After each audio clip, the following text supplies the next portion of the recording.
Welcome everyone. How's everyone doing?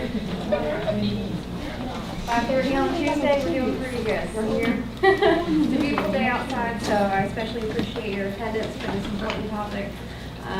As you guys know, there's been 4 people kind of straggle in since it's 5:30 and we run into traffic and family stuff. So I just wanted to let you know in advance that we're going to have people kind of strolling in up until about 4 to 6 or so. So tonight we're going to learn about social work practice meets religion and spirituality. For those of you who are not familiar with the room, we have exits located on either side, and the women's restroom is off that alcove, and the men's is over there on your right side. It's an hour-and-a-half training. We won't be taking any breaks tonight, so if you need to get up and take a call or use the restroom, just feel free to do so on your own accord. And I guess I should introduce myself. I'm Lana Cook. I'm with the College of Social Work Field Education Office. And you and I probably corresponded by email to get you registered for tonight. Just going to let you know if you for CEUs or you're a student who needs field hours, certificate of attendance, then will be emailed out to you with the same email that you used to register with. Everyone should have a green survey tonight. If you wouldn't mind filling that out before you leave. You can either hand it to me on your way out or leave it up here on this front table. Does anybody need that, a copy? I try to catch everyone as they were coming in. We also have some great handouts that Dr. Parlier has provided us with, and I would love to go ahead and introduce her. But first, I'm going to introduce a co-author to this presentation tonight, Ms. Carly Burns. Say hi to everybody. She is a 2017 Master of Social Work candidate at USC, specializing in social, community, and economic development. Carly is from Chapin, South Carolina, and received her Bachelor's of Social Work degree right here in May of 2016. She began her graduate internship with Communities Beyond Walls in August of 2016, working with churches to better the lives of their congregations and communities. During her undergraduate studies, she was a resident intern at Midtown Fellowship, where her interest in congregational social work and administration began. So I can understand how you were very helpful in tonight's presentation. In addition to her work there, she also served as a counselor at Camp Burnt Gin and served as an AmeriCorps member with communities and schools of the Midlands. So thank you for being here tonight and for helping out with this wonderful presentation that I know I myself and so others are excited to hear tonight. And Dr. Susan Parlier, I got it right, is our presenter this evening. She is an assistant clinical professor with the College of Social Work here at USC. She received her master's in social work from Virginia Commonwealth University and her doctorate right here at USC. Her research interests are examining low wage, low income, and poor working peoples, especially women's, meaning making and processes as they manage the causes and consequences of bill-paying hardships and food security, and the pathways used by students to integrate the social work curriculum, technology, and ethics into their practice arenas. She also has a research interest in people's spiritual pathways and life stories as they make sense of their lives and vocations. Dr. Parlier has 40 years of direct social work practice. For 15 years, she was executive director of a not-for-profit service agency. She serves as a former board member of the American Foundation for Suicide Prevention and current board member of South Carolina Christian Action Council and Good Samaritan Clinic. She remains actively involved in service, practice, and advocacy with her community, state, national, and international organizations. And for fun, I really appreciate this part here. Susan plays with her granddaughter, daughter, and son-in-law, 3 dogs, 2 cats, family members, and friends. She loves to read and travel. If y'all can please help me in welcoming Dr. Parlier tonight. I welcome y'all. Thank you for coming tonight. I know probably most of you have already worked 2 full days, so I really appreciate you being here tonight. This is an important subject for us. I have probably illegally played with the thermometer, so I'm hoping it will, hey Karen, I hope it will be cooler as we go along. This is an interesting subject for us. Hey. I'm sorry, I have to speak to people I know. Hopefully by the time we end, I'll know all of y'all. This is the abstract I wrote for this workshop. Y'all saw it when they published it. So I'm just going to give an overview of spirituality and religion and their influence in social work practice. We're going to take a look at our own spirituality as well as finding out about other people's spirituality and religion. I think that's incredibly important in today's time. And then we're going to find ways where we can use engagement, assessment, and intervention, sorry y'all, and evaluation. So believe it or not, I hope to cover all of this. If we don't, it's because we've had wonderful conversations. So I invite you into conversation. Here are the outcomes that we're going to have, which are on the green sheet.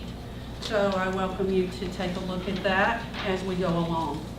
I'm going to probably spend more time here in the application because this is important in all environments today, how we apply spiritually sensitive practice. So any questions so far? Okay. Because it's a sensitive subject, I would like for us to function under these touchstones. Eric Law uses them. Can you see? I have a tendency to wander around. Okay. If I'm in the way, just say move. Okay. So I'm going to go over them really quickly. Take responsibility for what you say and feel without blaming others. Use empathetic listening. Be sensitive to differences in communication styles. Ponder what you hear and feel before you speak. Examine your own assumptions and perceptions. Keep confidentiality. I'll come back to that in a minute. And then trust ambiguity. I can't say it. Ambiguity, because we are not here to debate who is right and who is wrong. Okay? Now, confidentiality, I always do a disclaimer because this is a public environment. So it's pretty hard for me or anybody else to hold you to the practice confidentiality.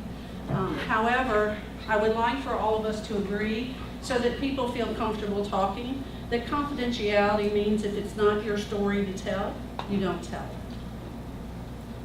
Can we all kind of agree to that? So that people are comfortable?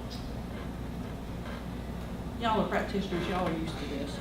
Okay, so let's use these for tonight in our sensitive conversations, all right? Anybody disagree? I've had people to disagree, so feel free. All right. I'm going to spend some time, hey, come on in, dude. I'm going to spend some time defining things at first, and then we're going to move on to doing some other things. Religion technically means an institutional group that has a particular doctrine, belief, or practice. And many people find great comfort in religion. It is not necessarily, it contains spirituality, but spirituality is a much broader term, and we'll get to that. Religion exists as an external entity that people believe in and use. Okay? Are there any questions about that so far? That's pretty common. People have a tendency to go to religious groups to find love, inner peace, and mystery. These are some central concepts for religion. And it provides a way to have a relationship with a higher power, and rules of morality and ethics are central to their teaching. One of the things that we have to keep in mind when we talk about religion is that there are sacred doctrines, religious beliefs, sacred books, texts, and then there are religious and spiritual practices that are involved in religions. And all the religions have their own unique way of practicing, their own unique way of doctrine. So I am now going to talk a little bit about spirituality, but before I leave, yeah. Who is Dudley? Can you tell us a little bit about, because I've noticed you're only cited that person in your work. I'm going to cite others. Okay. Wait a minute, I'm going forward. See, I don't know my right from my left. Are you talking about Dudley? Yes. I have references at the end. Dudley is a writer for social work, and he's written a book called Spirituality Matters, and he's a social work professor at the University of North Carolina, Charlotte. Okay? So he's done quite a bit of research and has and continues to teach this subject at the University of North Carolina, Charlotte. So I pulled from some of his stuff. Did I answer your question? Okay. All right. It's bad when I don't know my left from my right. Before I move forward, religion is Christianity, Islam, Muslim, Hinduism, and in some places Buddhism is considered a religion. A lot of times in the United States, it's considered a philosophical practice because it gets blended in with some of the other religions in the United States. However, in some places, it's still considered a religion. And then there are many others, but I think you can Google those. Welcome. This is the definition of spirituality that I like. And so I'm not going to read it to you, except spirituality is a larger concept. And there is a belief that people can be spiritual without being religious. And most social workers can agree to that we can be spiritual without being religious or having a religion that we attend to. And I like this definition because it talks about, I get into the meaning-making world, about how people make meaning. And one of the things that people do is search for purpose. Why am I even here? And we all do that in different ways. And one of the ways we do it is by connecting to some type of higher power than ourselves. And we all have a tendency to define it differently. So spirituality would say, this is more about me connecting than about a we connecting. Okay? Now, you can be spiritual and religious. You can be religious and spiritual. But there are lots of people today that are defining themselves as spiritual people, but not as religious people. Okay?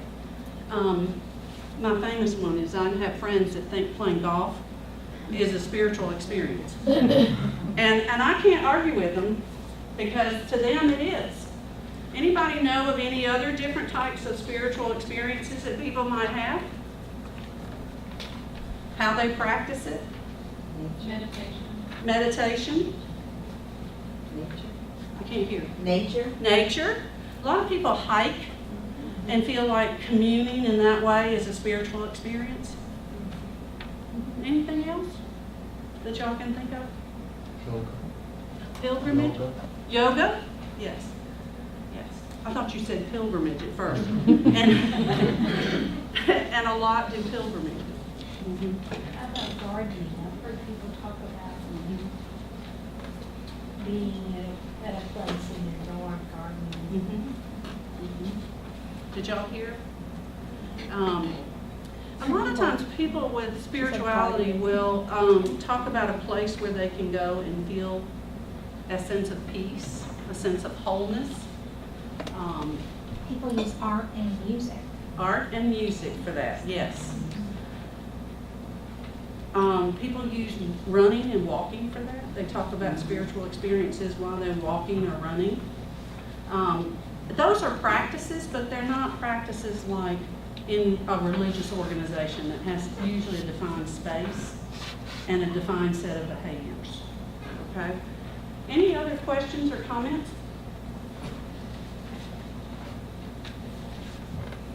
I'm going to talk a little bit and then we'll get into some other things, but I think it's really important to understand how the world is changing in terms of religion and spirituality.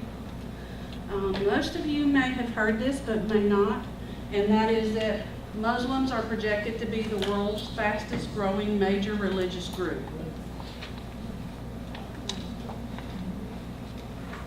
Christians have a large share of the world's deaths. And that could be because of the baby boomers. Who knows? 37%. And one of the conversations that Christian churches have and Christian traditions have is the aging of the church, the graying of the church. That's because the baby boomers are getting older. Yes? So these are worldwide? Yes, this is worldwide. We're going to get to the United States and we'll get to South Carolina in particular, okay? Religious knowns, that's kind of an interesting word that's come about now.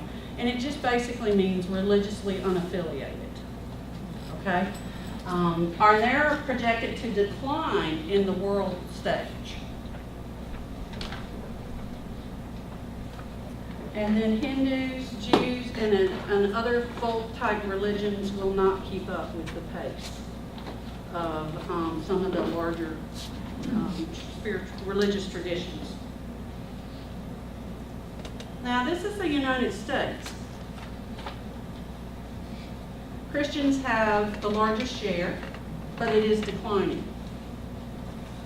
So when we talk about the United States being a Christian base, it is really shrinking. So we have to, in social work practice, we have to be sensitive to that not all our clients are necessarily Christian anymore. I think back when I first started, I think a lot of times we assumed that, and we assumed it incorrectly. So we still will have more Christians than some other countries, but it is decreasing. And if I remember right, and we don't have it on here, but Muslim tradition is growing, right? Mm-hmm. Mm-hmm. Now, I think it's really interesting that in the United States, one of the fastest growing populations among religious traditions is the unaffiliated. And they're called nuns. They have nuns. When I say nuns, I feel like I'm saying like Catholic nuns. So I call it nuns. But it's, it's just my way of making a difference in the world. Yes. So, does religiously unaffiliated refer back to more of the spiritual side versus like the doctrinated religions? Okay. Yes.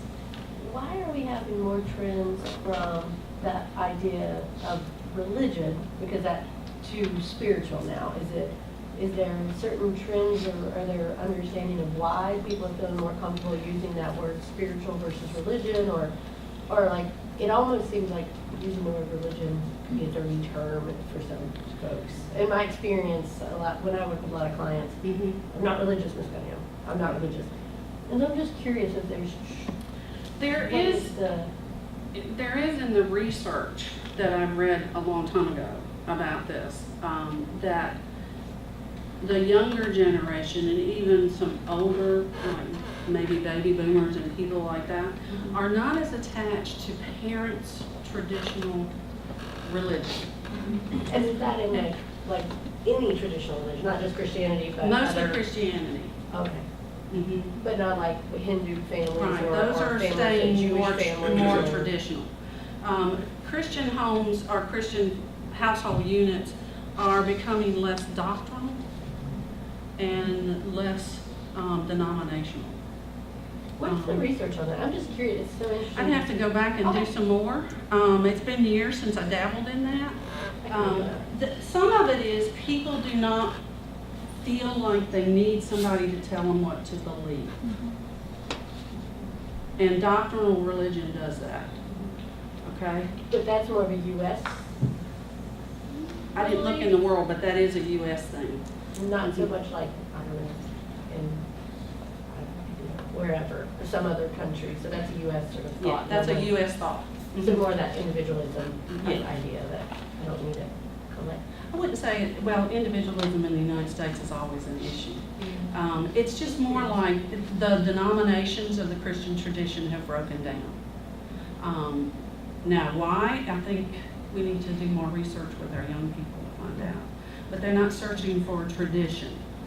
They're searching for some other things. Somebody else had their hand up. Yes. I was just gonna say, a lot of my patients was saying that they don't like how the church is run and how organized it is and how there's certain things that need to go certain ways, and it kind of takes away from those spiritual aspect. Say like they just want to go in and worship God and do X, Y, and Z versus going through all these certain processes. Right. And that's why they kind of pull away from those traditional churches, and that's a lot more other churches that are going like completely the other way, and they're attracting a lot of younger people. You know, it's really nice to go to a church that serves you coffee as you go in. Having been to churches that serve me coffee on the way in, it's really nice. But I'm just trying to get y'all moving. One of the things that I remember reading back when I did a lot of research in this area was that the younger millennials like the whole concept of service and being in the world. So it's not so meaningful to be part of a building as much as it is to be serving in the world. And so the nice expensive buildings that some of the traditions have don't mean as much to younger people as they do. Does that make sense to y'all? Yeah, it's just so interesting to see how we're kind of shifting and is this I don't know, I'd like to know more about why. Well, if you get back into Christian history, which is what I know more about, so I'm going to own that. I know more about that. Is that you have the Great Awakenings, and there's been one that we've had two, and it generally has a breakdown where we break down some of the traditions and start new traditions.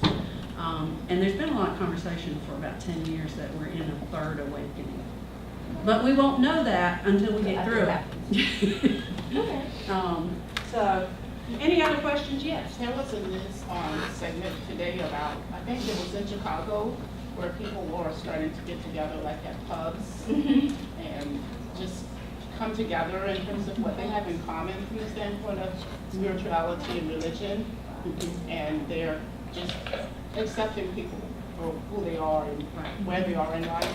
Right. And they're much, there's less class, race, and ethnicity division in that population. It's generally much more generalized than in a traditional church or synagogue. So, all right, well, y'all are on target. Okay, so here's South Carolina. There are fewer people identified as white Christians. The religious unaffiliated has grown from 10% to 17%. And that's a pretty big jump, folks. There's a shift. The ethnicity and racial breakdown is creating difference. And then there's a percentage of white residents went from 73% to 61%, and black residents went from 19% to 25%, and Hispanic residents went from 4% to 6%.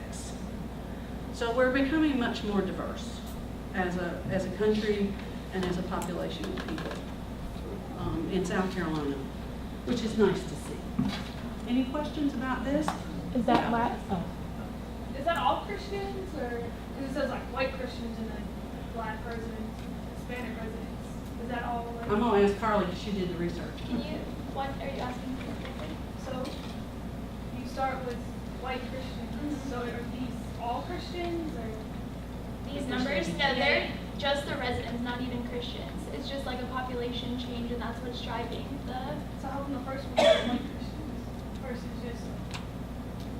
Well, because we always think of white Christianity as the predominant, the power struggle, but that's decreasing, is what we're saying. Yeah, that's the major change that's happening in South Carolina, is that white Christians, that's what's going down because of racial and ethnic changes within the population of South Carolina. Just using white as Caucasian. Yeah. Yes. Okay. All right. So South Carolina is not as white as it used to be. So as a result, white Christians are decreasing. Does that make sense? Yes. Whereas other populations are increasing.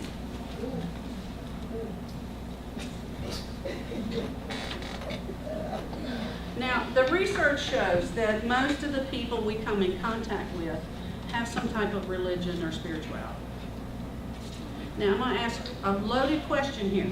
How many of y'all on your psychosocial assessments, other than ask, where do you go to church or what is your religion, how many of y'all dig deep into people's spiritual or religious traditions? Okay. I do because of my graduate school. And I also used to live in Hawaii and spent So you had years there. indigenous. And we had a lot of indigenous people. And if you didn't understand their spirituality, you were not a good social worker. You couldn't practice with them Right. because it was not a Western, Right. it's just not a Western tradition. You had to understand where they're coming from. And so I worked with a lot of Micronesians, Samoans, Tongans, Hawaiians, you name it, all kinds of Polynesians. So spirituality is huge. I work with, I have some friends that work with First People, Native Americans, and they have to know a lot about spirituality to work with that specific population. But generally, I would say, and the research says, social workers just generally don't delve in this area. It's a complicated area for us. Would we all agree it's kind of complicated for us? However, in the last 10 to 15 years, the research and the practice of digging a little deeper into people's spirituality is becoming prevalent. And I'll get into that in a little bit. But I kind of wanted to ask. I was trained to ask the questions and then move on. You're grinning. So you were trained to do that too? How about the rest of y'all? Yeah. I worked in hospice for a period of time, and it's definitely part of your assessment and kind of how you interact with the person, because Right. religion, spirituality, it's all linked, and we have a chaplain, and well, if they want it, of course. Yeah. But yeah, it's definitely impacted in some way. Yeah. Hospice is more in a disciplinary environment, though. I mean, you generally have a chaplain on staff. Right. You know, in a lot of environments I've worked in, we haven't had chaplains. You know, I don't know. What about the rest of y'all? Have you had chaplains in your environment to add to the spiritual diversity in the conversation? We have a chaplain, and so a lot of times he finds out things that we don't necessarily, which leads to knowing if they've got a support system, if they don't have one, if there's needs that we otherwise wouldn't know if it wasn't for him. And so I'm at palliative care at Palmetto Ridgeland. And so, and he documents just like the rest of us do. He, does his notes, and we glean from him, and he from us. And it's nice. And we have determined in this world, that, and especially in the United States in the past 10 to 15 years, that we need to be talking to people about their spirituality and their religious life. Now, I know it makes a lot of us uncomfortable because we don't consider ourselves clergy. I'm not saying, and the research is not saying to turn us into clergy. It is to know when we need to refer to clergy or religious spiritual healers who we think are reliable and trusting. But we need to be in the conversation. Yeah. One of the things that I wanted to ask is, I'm sorry, I just lost it. But one of the things that I experienced is there's a practice called Ho'oponopono in Hawaiian, where it's a spiritual practice, but it is basically group therapy for the family. Mm-hmm. And what I found is that by asking people about their spirituality, it gives them more empowerment. Yes. And a lot of people are more willing to be open with you when you're talking about things that are more important. Because what I found is that certain groups of people trust their religious people more than they trust us, because we have some sort of power. And so in this practice, it was the practitioners who got more, like she was saying, the spiritual people got more information and were able to use that when we were doing counseling. And one of the things I really want us to keep in mind is that spirituality and religion is part of our identity. So it goes very deep. It's how we make meaning. It's one of those global views that we have. It, in many ways, gives us our worldview. And so if we don't understand the person's worldview through their lens of spirituality and religion, then we're missing a whole part of that person. And they are doing it somewhere else. They're just not talking about it with us. Okay?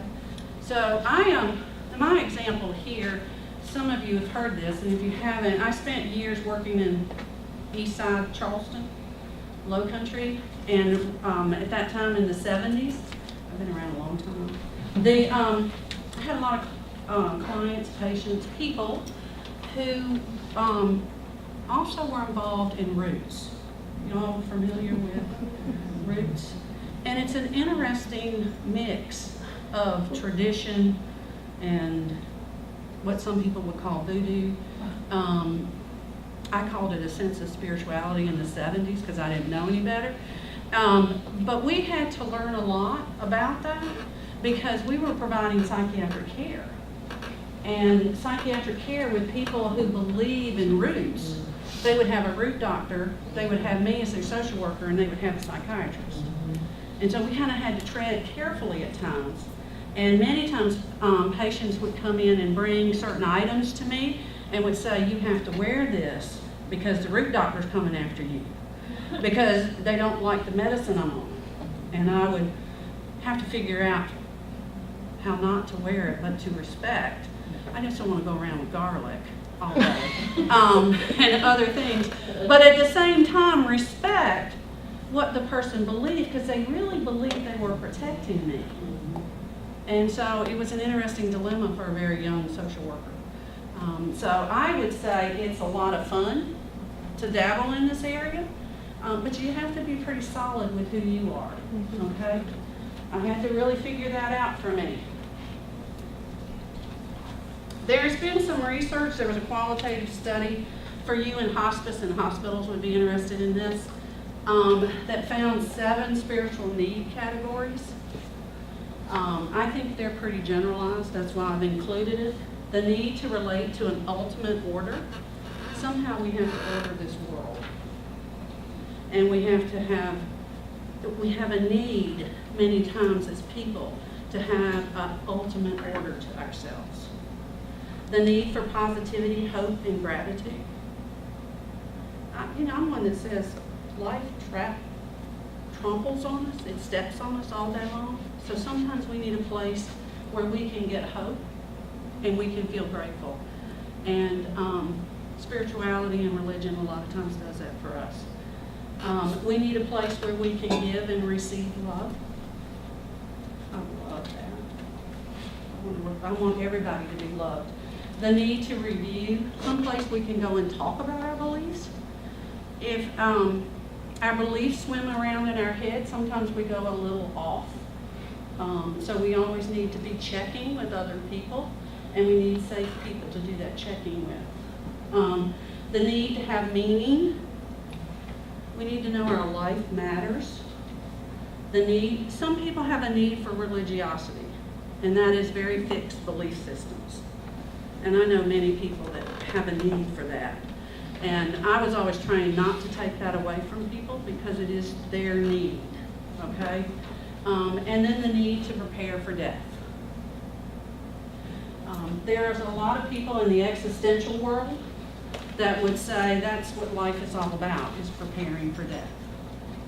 And that religion and spirituality give us a way to do that. You're grinning. Would you agree or disagree? Yeah. We think about this more than we talk about it. We get to talking about it when it's on our doorstep, okay? But we think about it. And so by entering this as a need for us, then we open the door to talk about what do we want to do before we die? Who do you want to be before you die? What do you want to leave behind? Who do you get your satisfaction from as you go throughout life? Well, talking about spirituality and religion opens those doors for us to say this is a human need. So we need to be talking about it.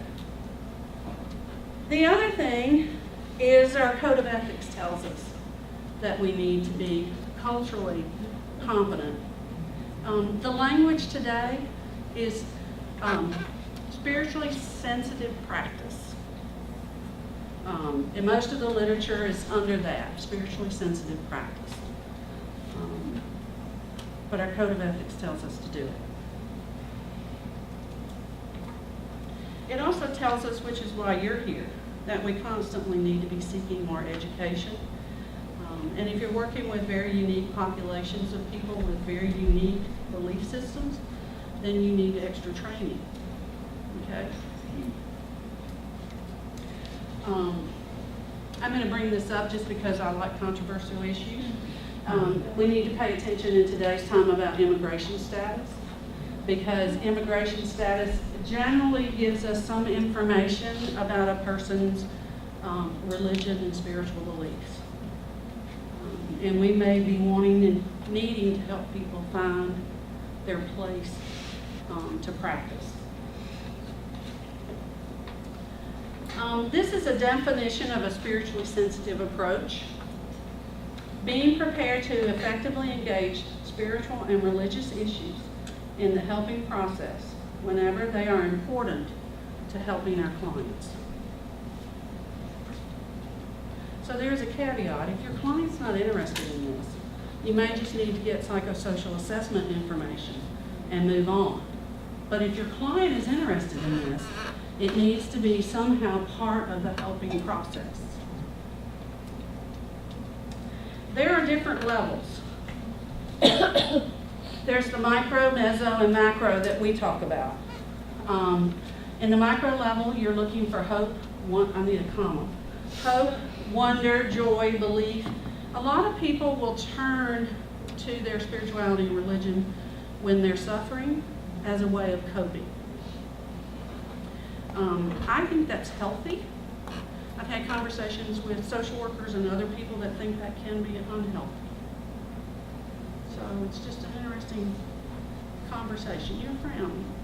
No, I think about it as if that's what they're comfortable with, that's what they know, and it's a comfort to them, kind of like a favorite blanket almost. And that might be a very simple way of thinking about it. I think when we're suffering, we turn to what is most important to us. And if my spirituality or my religion is most important to me, that's where I'm going to turn. But the whole thing about suffering is an interesting conversation to have today. Working with low-wage, low-income women who have children or households, you know, they are really suffering. And they turn a lot to spirituality to make it through the day, okay? So I respect that as a place of coping in positive ways. Now, everything can always have a negative, but I'd like to think that this has more positives than negatives. On a meso level, we want to be intimate with a group of people. We want connectedness. This is huge today. And people feel so socially isolated. It's a number one problem today in many, many places is social isolation. And what we're finding is people need to be connected to their small group as well as their community group for them to be healthy. And religion is one way, spirituality is one way, it's an avenue by which people can connect. In the old days, they used to tell you to go to your religion to find people. Do y'all remember that who are my age or older? Oh, if you need somebody to get to know somebody, find your local synagogue, find your local mosque, and go. You know, I don't know if we're having that conversations anymore, but it is an opportunity. And then on a macro level, which is where a lot of the young people are, is we want to see justice happen. We want to all be one, okay? Empowerment and cooperation with others. This is why you can get a lot of people who feel spiritual to go out and build a Habitat for Humanity house. And to them, it's a social justice thing because of their belief system. But they may never cross the door of a traditional church. You're saying that's right? Do y'all, who's built the Habitat for Humanity house? It's kind of fun, isn't it? I get hurt because I can't hammer without hitting my hand. But it is a way of doing it. So if you really want to help people sometimes with their spirituality, we need to find out if they're interested in any of these. So instead of referring them to a mental health counselor, maybe they need to find some place where they can live out their justice themes. Okay, maybe that's what's causing the disruption. Okay? So it is a way to think about it. Okay. Maslow. Most social workers are trained in Maslow, right? Maslow says you first have to eat before you can get to self-actualization, right? Huh? First have to eat, and at the top is this little tiny point. So self-actualization is a little tiny point. And I'm going, self-actualization is really, I'm open, okay? So there's a lot of people that have trouble with Maslow.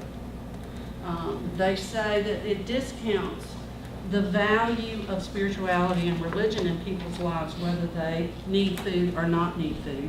And Viktor Frankl, anybody read him? Isn't he great? He changed my life. I just told Carly this afternoon, this man changed my life. I was like 20 years old, and I still refer to him.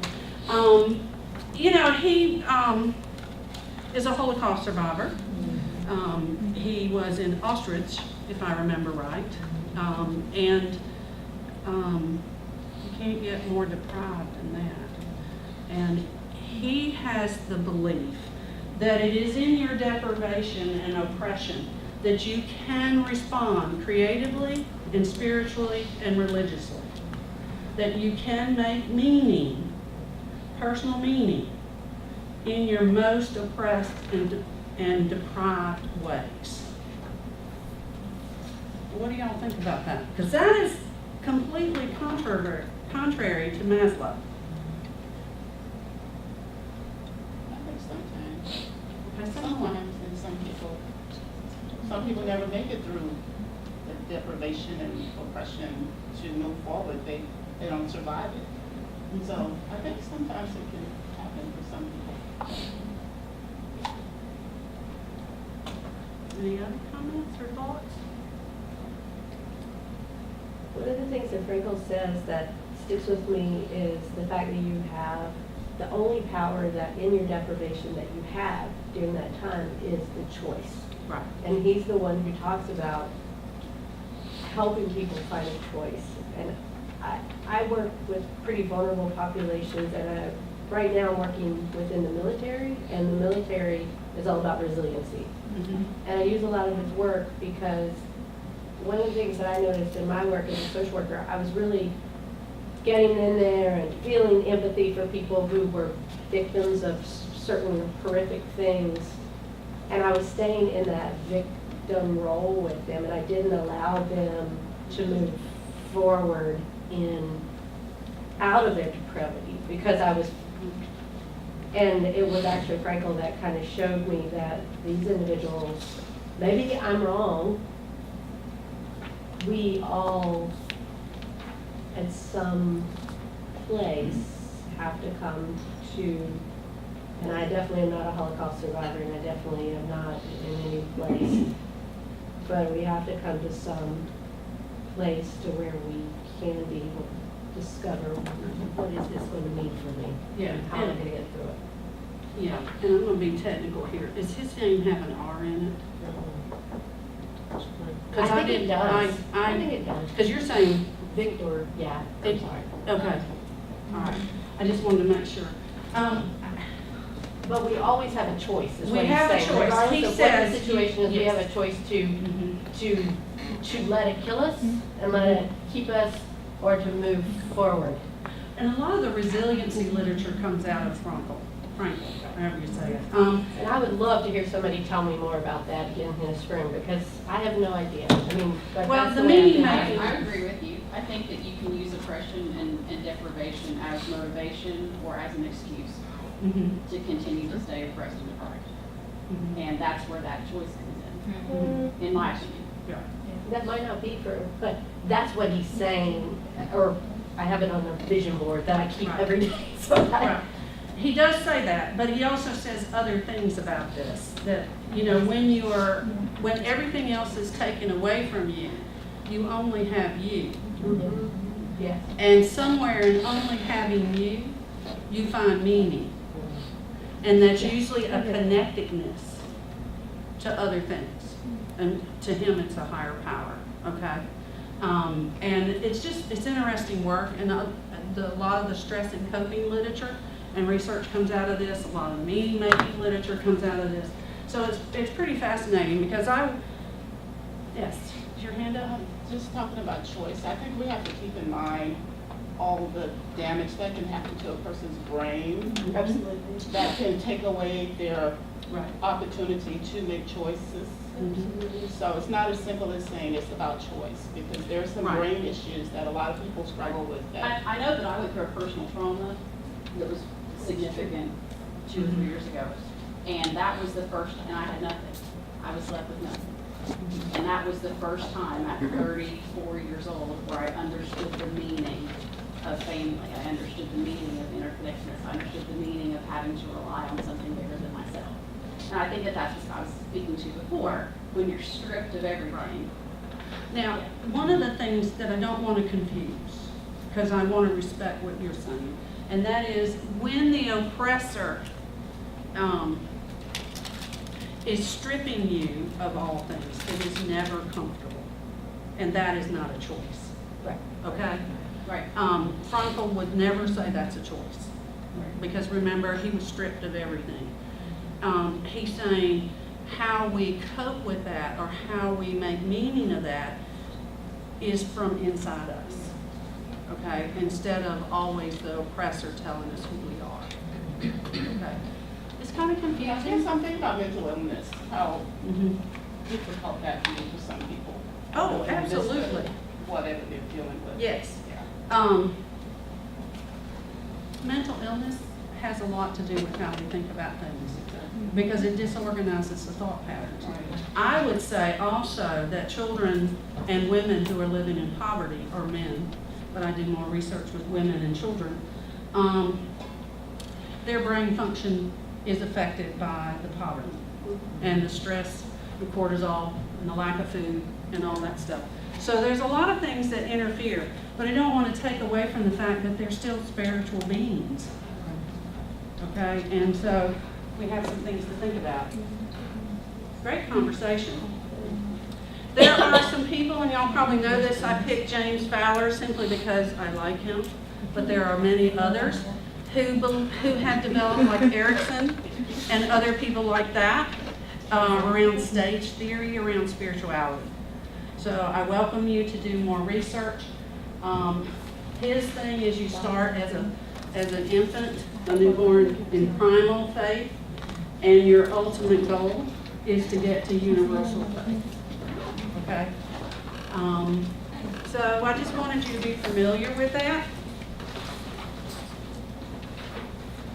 It is really interesting to work with people who are going through a spiritual crisis and where they start and where they end. We talk about physical crises, we talk about psychological crises, but we don't talk about spiritual crises that much. A lot of times they're called spiritual emergencies. The same thing as moral injury and the idea of moral injury when, for example, when a soldier is in war or in combat, It kills could someone be because similar. it goes against their belief system, and we do something in order to. Yeah, it could be similar. I'm just not familiar with that because I work mostly with people who are poor. Okay. So I don't want to get into terminology that I'm not familiar with. Okay. What we have to realize is every day, most people, or a lot of people, are in the process of a spiritual growth. So we might as well join them in trying to figure out what they're doing with that. Okay? He has a set of categories, and I'm going to go through this very quickly, that people, when they're developing their faith, that things change or evolve. And it's the qualities with the greatest value. It is the images that are sacred, or the powers that we consider sacred in our lives. Those can change. And where we give authority over our lives can change. Okay?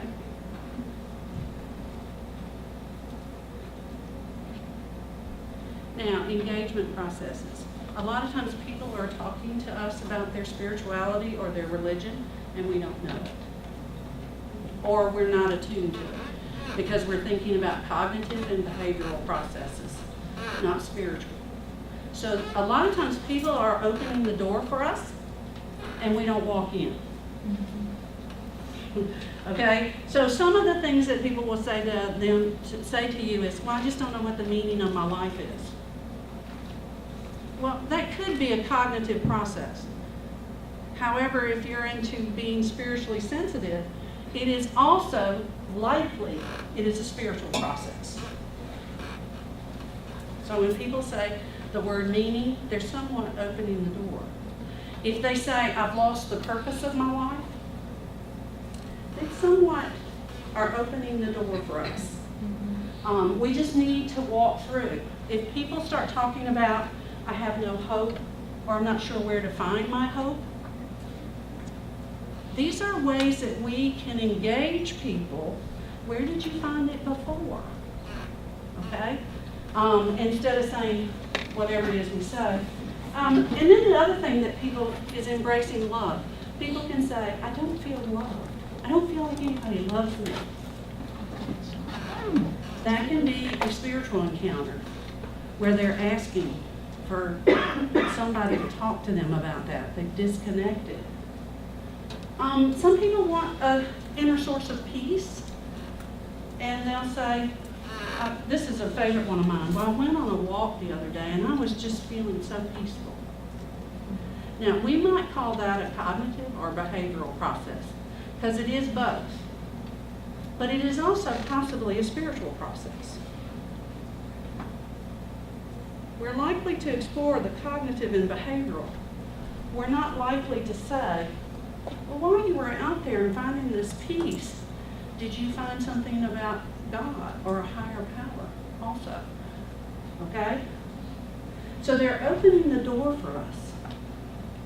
And if somebody says, oh, I had this moment of awe, or aha, or this moment of wonder, a lot of times they're talking about a spiritual encounter. Okay? Any questions about that? And can you reflect back on anything that clients or people say to you where you might be discounting that it's a spiritual encounter, or that you saw it as a spiritual encounter and explored it? Any ways? Yeah. Well, in speaking with the client, they went up to the mountains and, like they just, from stress, they were like, I just need to get away. Mm-hmm. And that was like their aha moment. And, she's telling me about how like it was just so beautiful. And I kind of went there with her, and she was saying how she felt this oneness with nature. And I was like, all right, like, gotcha. Like now we're getting into like the deeper, Right. like her interpretation of what that meant for her. And That oneness. yeah. Mm-hmm. For me, when I do that, it opens this other whole door around, these are things you can do. And her whole mood changed. Like, as she was telling me about it, like, she got so excited that, like, I guess, like, maybe she's used to, if someone just tells you, like, oh, I went up to the mountains and it was just so beautiful. And, like, okay, cool. But, I think that she was excited that I got the deeper meaning. You know what I'm saying? That I kind of engaged her further, and she, like, perked up about telling me about it. So I think what you're saying is she felt safe to say, I'm a spiritual person. Mm-hmm. Anything else? Anybody got any other moments that you can think of? I think they're happening and they slide by us sometimes. I'm going to talk about spiritual assessments, and that's where I'm going to spend the rest of my time, and it's going to have to be quicker than I intended. But one of the things about assessment is if you come across, the literature says, if you come across too traditional or too much in the mainline religions, then people can reject that. Okay? They can reject the whole conversation. All right? So people are much more comfortable with a more open environment when talking about this. So it's like you go from more open to more religion. Okay? And so I wanted to get into this a little bit with you so that you can, there are different levels of this, and you can't do this in a hasty way. This is, if you're going to get into this with people, you're going to have to take your time. okay? And so you may have to make more appointments with people. The implicit approach is the least intrusive, okay? And it's the approach that doesn't use doctrinal words or sacred tradition words. It's much more open. And I have here in my handout, let me see which page it is. Is it? It's the second one? Okay, I've given you an assessment that you could use to help people. The third one. The third one? Yeah. Okay, it says implicit at the top. Mm-hmm. Mine's different. Oh, no, it isn't, it's the third one. Okay? So,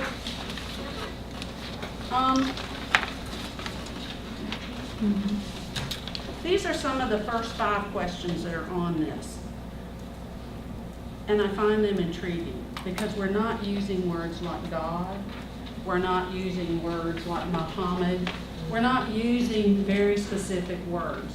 But we are talking about a spiritual discovery, about another person. Okay? So what do you think about these words, these questions? What currently brings a sense of meaning and purpose in your life?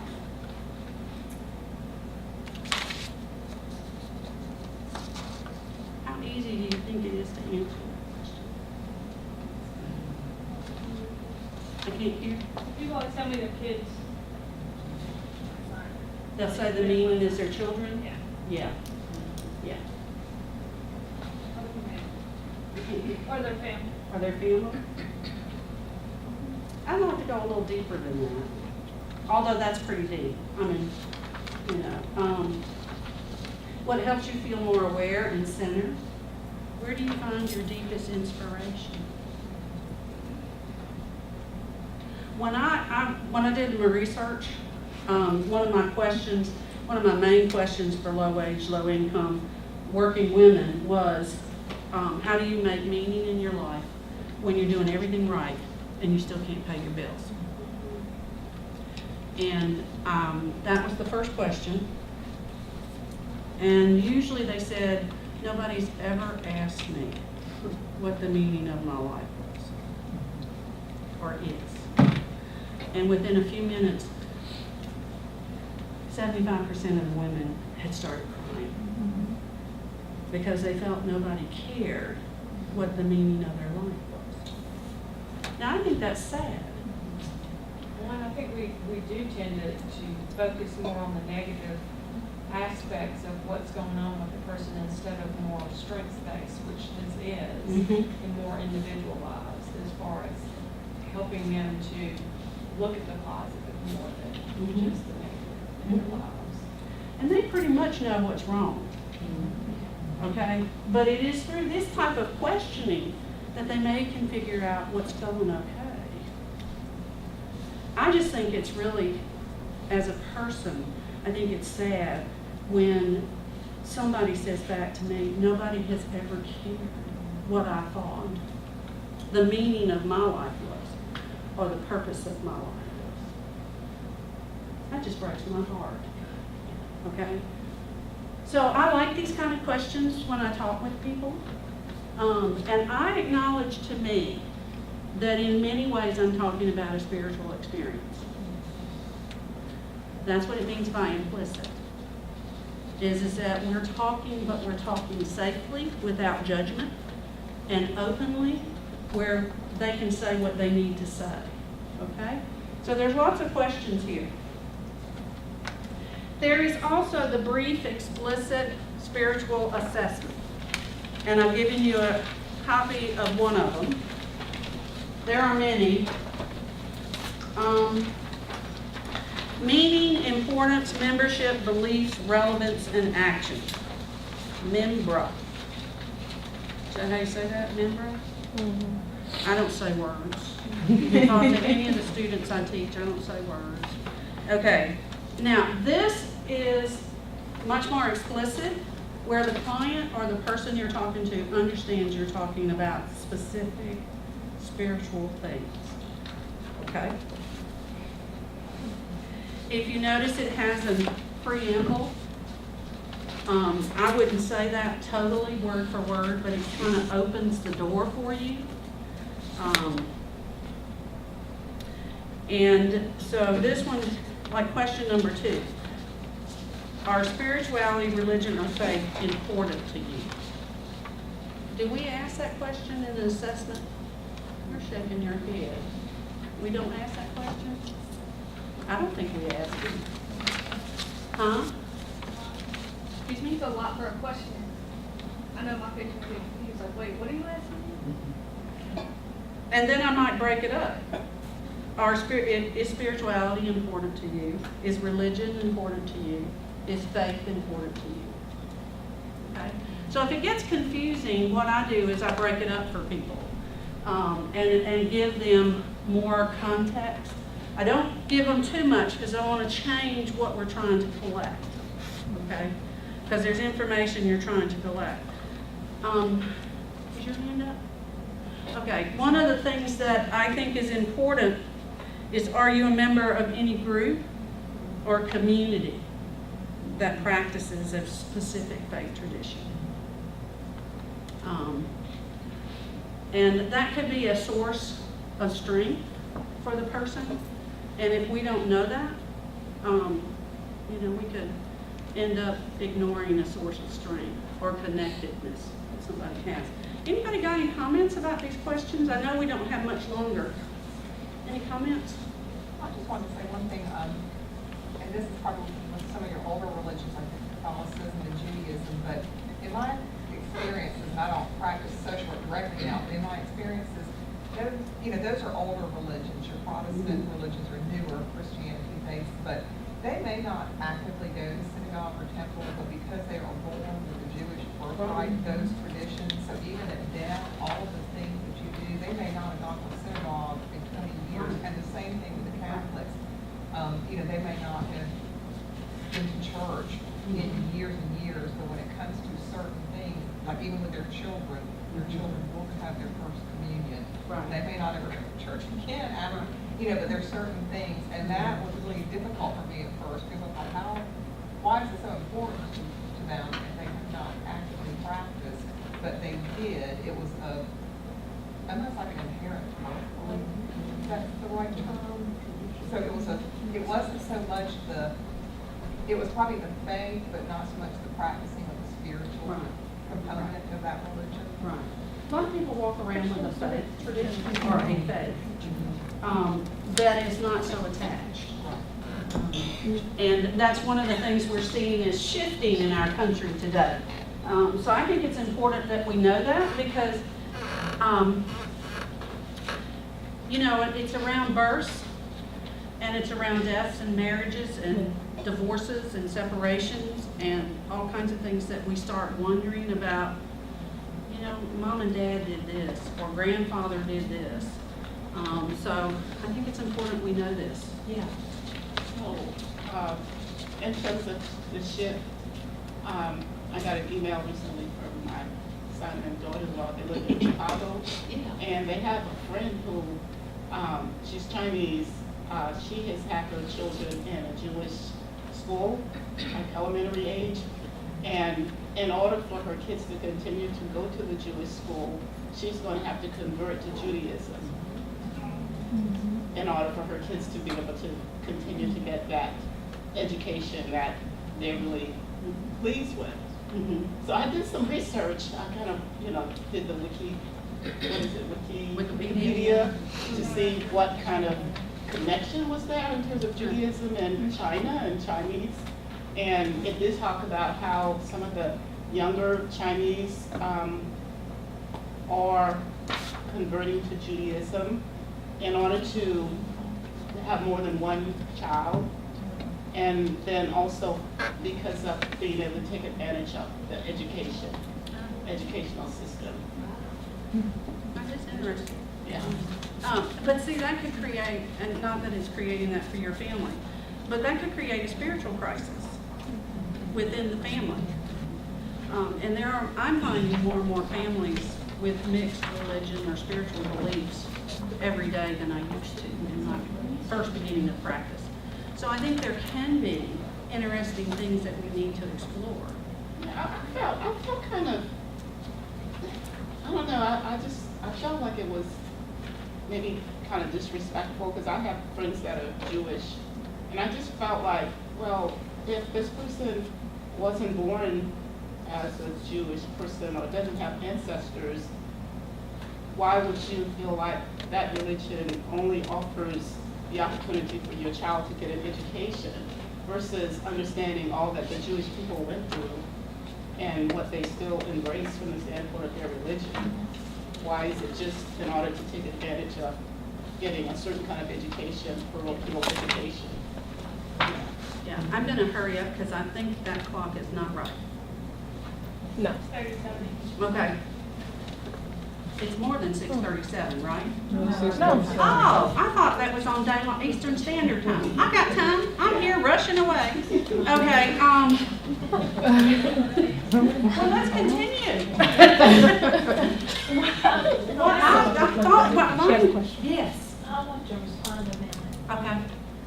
because some of the questions and comments that are happening, I'm sitting here, past 50 years old, and so some of what I've understood all of my first part of my life are being, they don't fit with what's happening in the current time. So when you have someone who's Chinese, they're going to convert to Judaism, I have a hard time understanding that. There just seems to be a lot of ambiguity, uncertainty, and I've always felt my spiritual and religious part of my understanding gave me a sense of comfort. But when you throw all of that tradition to one side and start mixing and mingling different ways, it's unsettling to me. So when I'm working with someone and trying to help them move in that process, I've got to first check my own, Yes. and that's going to be a serious thing. I have something, I wonder if it has to do somewhat with what you mentioned earlier, that Buddhism is a philosophy in some areas and religion in another. If maybe the same thing applies there, that you're looking at Judaism as more of a philosophy than a religion. Maybe that's playing into it now. I think they're just looking at It's just the a question, opportunity to be, for their kids to get a certain kind of education. That's it. Yep. You know? Yeah. I think we need to acknowledge that sometimes that's true. Yeah. I mean, Education. and no harm, no foul. Exactly. Some folks take faith more seriously than others, some find more meaning than others, and so you've made a different sort of choice about that. And some of the other folks, when we were talking about end of life and finding some new meaning in old tradition, sometimes I think it's just hedging the bet. Yeah. I mean, you know, didn't think I believed, but just in case, hedge the bet. But you know, I think it's worth the time to explore that. Because I never know what's going on inside somebody's head. I don't understand that saying. What's hedging the bet mean? Well, Sorry. I don't They believe on their believe, death plan. but in case there is something going on, I want to make sure my kids. Oh, say like that I just want to be covered just in Okay. case. Okay. It's Okay. like- Okay. it's like in- I just want to make sure I understood it properly, so I can. It's like in you know. the Christian tradition. I don't Call them really believe, but priesters. before I die, I'm gonna get baptized. Yeah. Well, and when someone was Just in saying, case. when the lady over there was saying that some people follow certain traditions but don't actively practice, I was thinking, like, Christians do that too. I know people who I only see in church Easter and Christmas. Yeah, Creasters. Yeah. Yeah, or New Year's, like I start the year off right and then they're gone.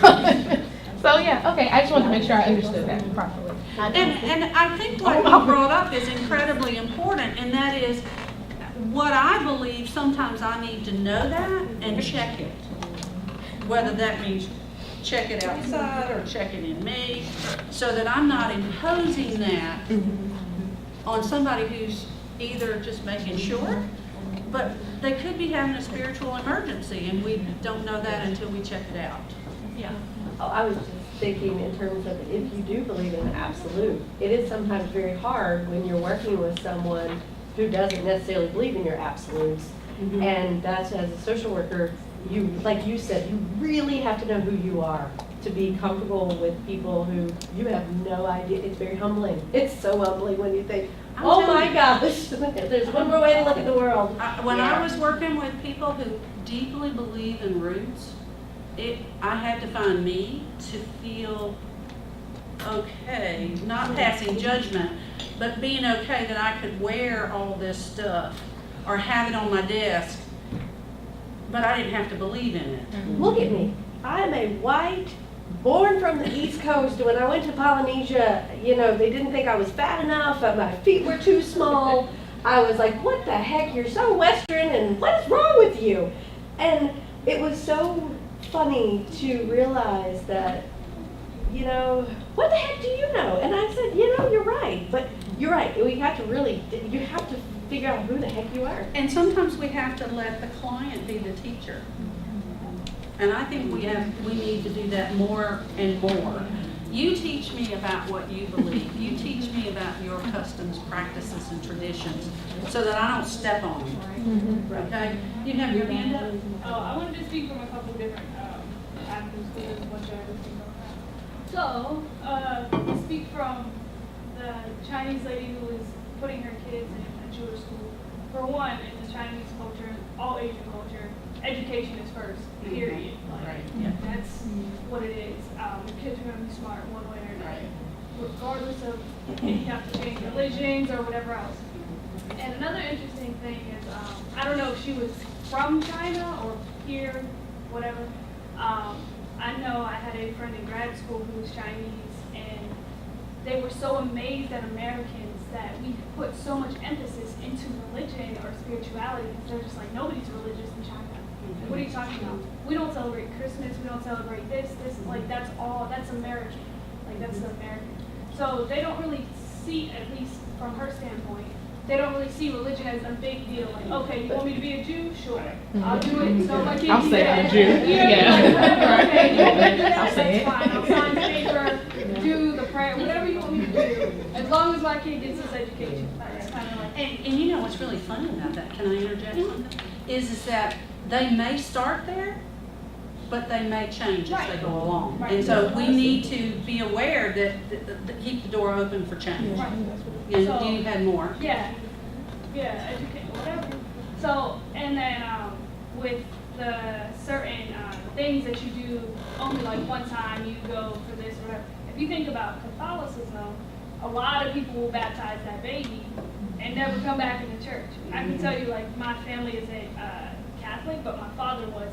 Every single one of us was baptized under a Catholic name. I don't even know what my Catholic name is. You know what I mean? Like, I've never stepped foot. I stepped foot in one Catholic church before, and but that's just a tradition that, like, just in case this baby's gonna go to heaven, they're gonna get baptized. So you know what I mean? Like, right along with that. So I had something else. Well, but I want to bring back up the hospice thing, because I think it's really important when we go through crises in our lives.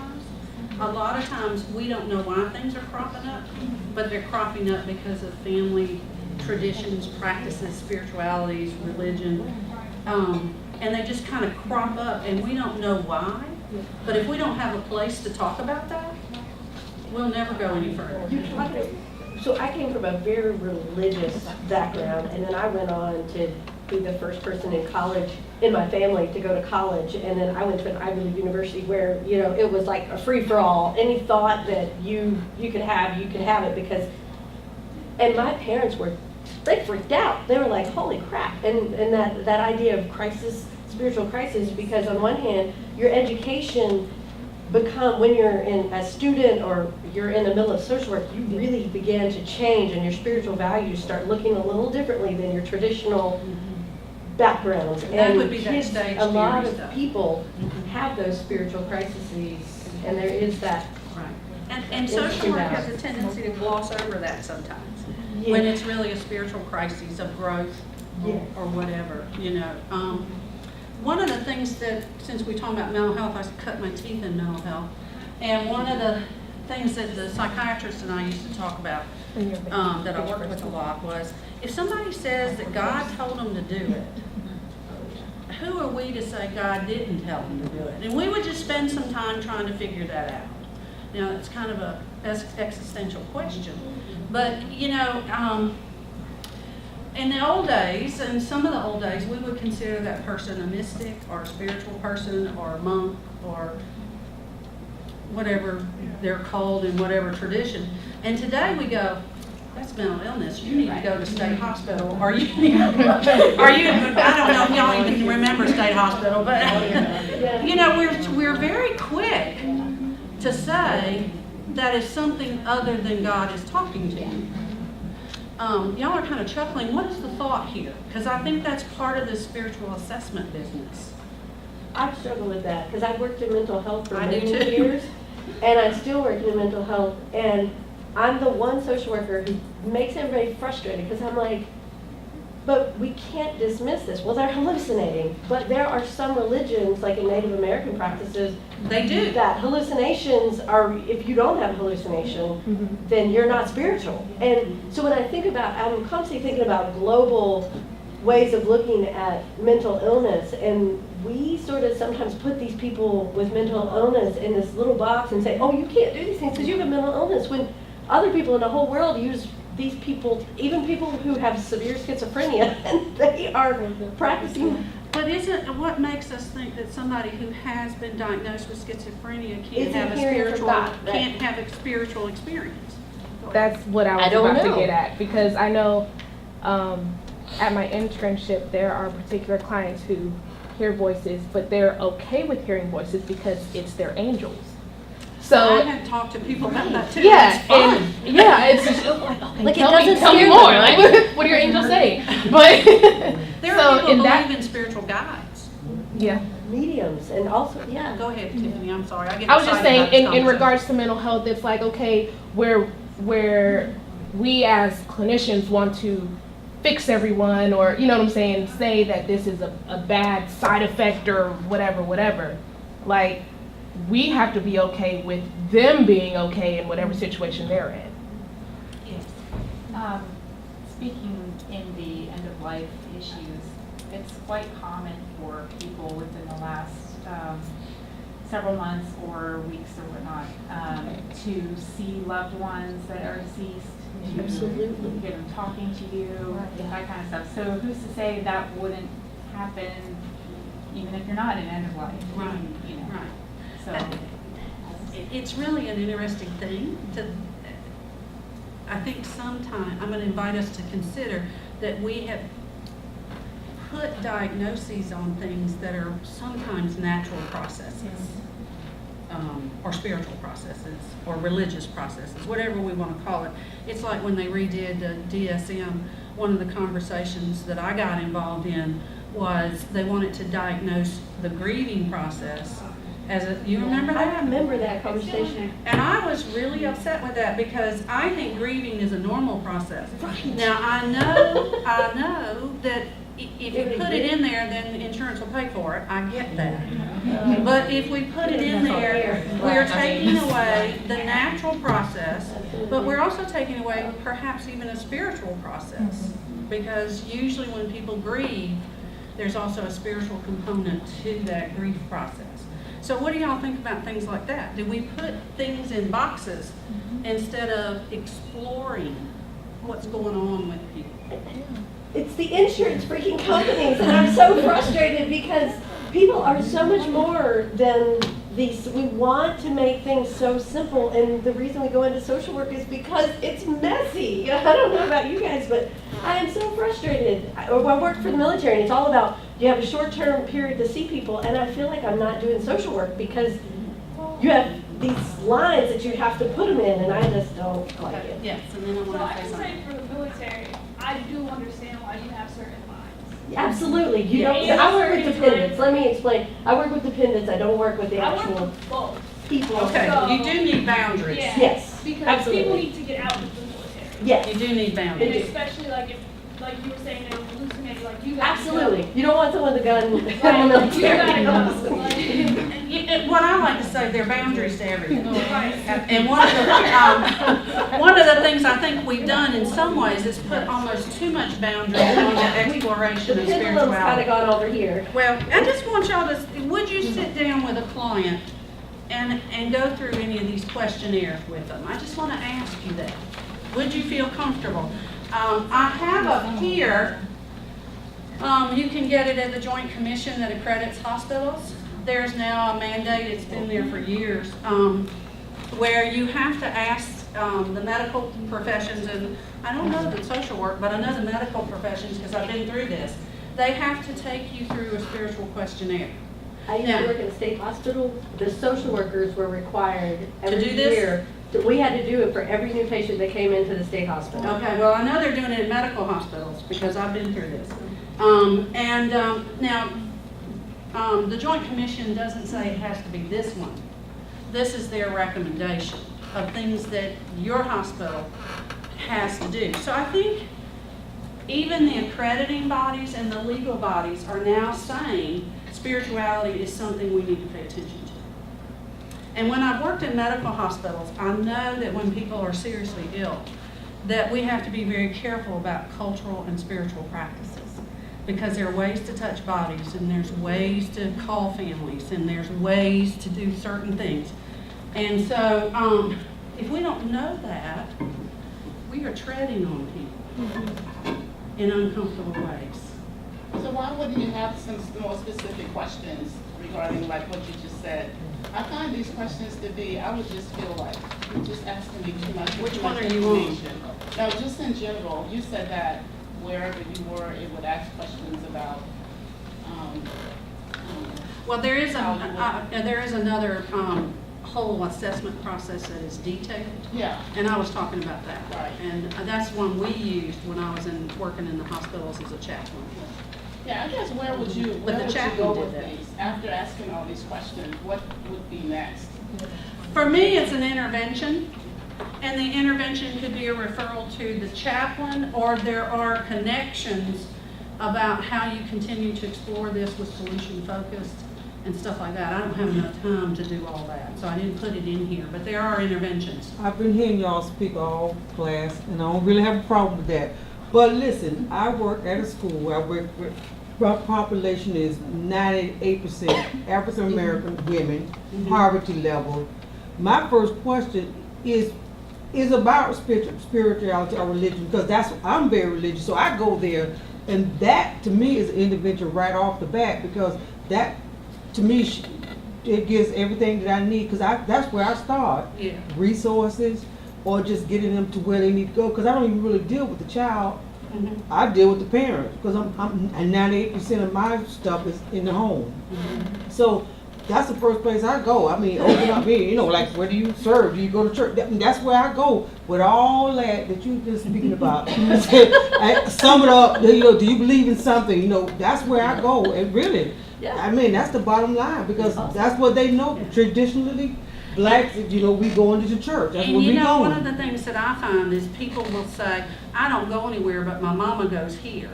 And I'll That's say, well, is good. that a place, because I like your word, is that a place of comfort for you? Because sometimes those places are not places of comfort. That's it. Even though mama went there, Go to church and just that doesn't necessarily mean it's a place of comfort. That also accounts for the shift in the younger population moving away from the church. Yeah. Just want to throw that in there. Yeah.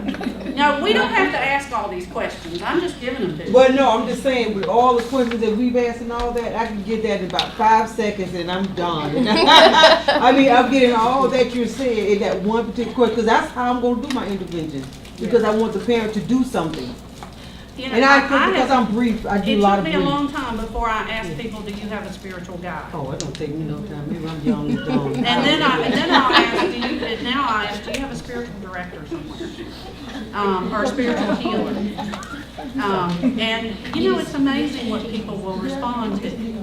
Because they'll say, it's not my clergy, and I'll go, okay. I think it's very different saying, do you go to church? Yeah, or do you? Right. And Do you? is church important to you? Right. Those are two very different things. And I think that's what these questions Yes. are diving deeper into. Right. Because I can say, yeah, I go to church every Sunday. Yeah. It may not mean a hill of beans to me while I'm sitting there, but I'm in church because everybody else will see me in church on Sunday. Right. It may not be important to me at all. And it might be where my child goes to daycare, and for my child to go to daycare. I they gotta go be a to member of this church. Or convert. I've seen that before, and that kind of blows my mind. I'm like, okay, all right. I know somebody who recently shared her experience with needing assistance. And her church had like assistance, but they had to check to see if she was like paying her tithe Yeah. in order to get assistance. I've heard about Some that. traditions And they were have connected with the SCE&G was connected where they could like look up the person's account to see if they had already paid their. You gotta be a good tither to get mine. Okay, let me hurry up here. And I love this conversation. I could go on forever, but I have a feeling people want to go home. This is a definition for spiritual intervention. It doesn't mean the social worker has to do it. It just says a spiritual intervention is defined as an activity, type of treatment, or action with a spiritual focus that's introduced into the helping process. So it's evidence-based, it's not frivolous, and it has to have a meaning attached to it. We didn't talk about macros, but there's a lot of people I said earlier around the social justice. I'm a social justice buff, so I easily fall here. So people can get involved through their spirituality and their religion to be activists for policy changes or community changes. Let's not discount the value of spirituality in that. The one that I pulled up, do y'all know this guy? He is so fascinating. Isn't he wonderful? You need to go check him out. He's in North Carolina, and he does the Moral Mondays. And people have thought, when I bring him up, oh, well, that must be a conservative thing because it's Moral Mondays. But it's not necessarily in the range of conservative or progressive. It is a person, William Barber, who has gone out and is living his faith, is called to social justice in North Carolina on the State House grounds on Mondays. And he welcomes anybody who wants to be there. He spoke at one of the conventions this past summer. He's a fascinating person. I have a friend that wants to be trained by him. So I've become very interested in him. Maybe I should show a picture of him. And he's on CNN a lot as well, and MSNBC, and Roland Martin, TV1. He's all over the place now. Right here in North Carolina, This is him. we have been called together.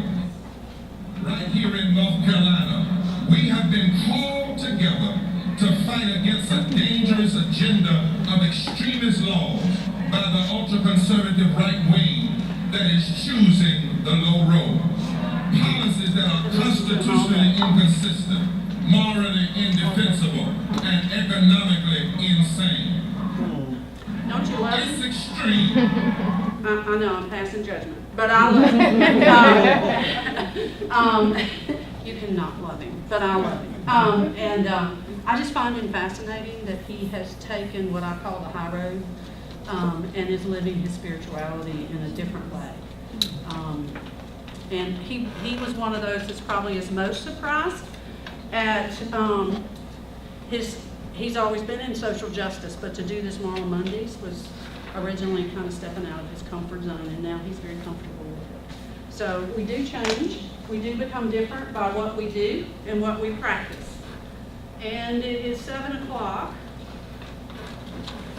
You got to evaluate it. I gave you a picture. Well, Lana gave you a picture. I gave it to her. It's of this tree. Y'all know what the tree of life is? It's about, growing and doing different things. Well, this is basically that. This is ways in which you can become a communion, not meaning Christian, just a communion, connection and awareness, and that you are rooted. And these are some of the avenues of spirituality, as well as religion. Okay? So we have over here meditation, quieting, silence, and centering. But in some of the other places, we have bearing witness, volunteering. I worked for a volunteer organization as executive director for years of an organization that had just tons of volunteers. And they saw this as a spiritual experience. And so I learned to respect that deeply. So some people see their work as a spiritual experience. Lambert, walking, running, different things. So I wanted you just to have this. You know, one of our famous things nowadays is to give clients a journaling exercise. Well, that can become a spiritual exercise. And it's on this wonderful map here. All right, very quickly, any comments or questions because it's time to go? Where can we have more conversations like this? That's a long conversation. But I've enjoyed this. Did y'all get what you needed tonight? Okay, because that was my goal, was to get the conversation started, to give you some tools for the practice. Yes. That's ironic that she said that, because that's what I wrote on here. That you all should do a full day, an entire day for this workshop. Well, thank you. Because this is a very interesting topic. It is a And very- I can't be a social worker. I'm a student here, but I would love to learn and hear more of it. There are a lot of social work programs that now have a course or two in spirituality and social work, and religion and social work. So let's keep advocating. Okay? I do want to say that we are going to have this conversation again in September. Am I allowed to say that? You can't, is it going to be the same one or a different one? That's the plan, but I mean, if someone is wanting to, you know, experience it again, and, you know, you reflect on it further and finding of other questions, there'll be opportunity there. And you are going to make the PowerPoint available to people here? Right. Okay, so I I'll can do email that. that, Y'all want everyone that? who's come tonight, so that there's some resources in there. Yes. Please, on your way out, please be sure to drop this off, and thank you so much. Thank you.